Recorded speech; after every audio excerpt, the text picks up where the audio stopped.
I'll start your timer. Dear doctors, dear colleagues, thank you to give us the opportunity to share the results of the modest study. The aim of our study is twofold. The first one is to compare the visual acuity, the stereoscopic visual acuity between the TNO and the Frisby stereo near. And the second one is to assess the correlation, the sensitivity of the TNO to the subject positioning. We have recruited their cohort amongst young adults, hiring their recruitment for the aircrew assessment. Now I will take to Benoit for give you more details.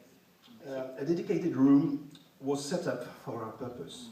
A bright space with only one diffuse ceiling light, 2 dedicated workspaces, a desk for the TNO without strict control of subject positioning, a chin rest oriented toward the test support.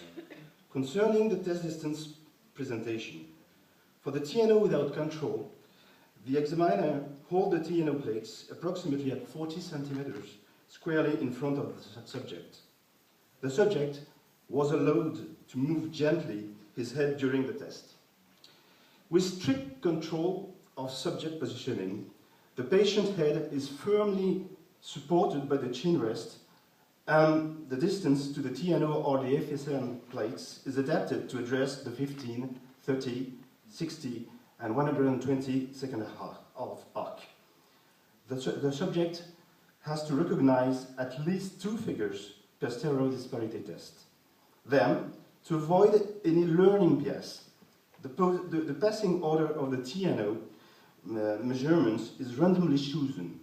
The TNO plates are presented upside down, and the red-green glasses is reversed too. Then goes the results. Thank you. Then, during 2 months, 80 subjects received a detailed ophthalmoplegic examination, including they underwent 3 stereoacuity measurements, as Benoit said.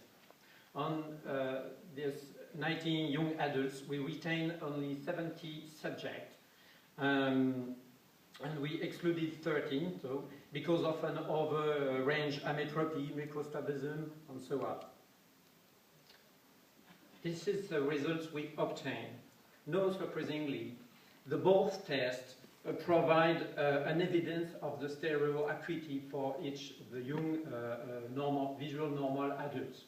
But as you can see, we didn't find any agreement statistically between the TNO and the Frisby stereo near, and between the 2 ways to provide the different weight which is the TNO. For more detail, you may find on the poster outside, the poster number 5, more details. Thank you, Alan. Excellent. This is an excellent presentation. And are there any questions from the audience? Yes, Seyhan, please. Seyhan Özkan from Turkey. My question is, you standardized the testing conditions very nicely. Yes. And did you standardize the duration of the test? Because we know that some patients start to recognize the TNO figures within a few seconds. Some suddenly realize, but for some you need to wait for a period. Yes. Did you standardize this? Yes, time? we allow only 20 to 30 seconds.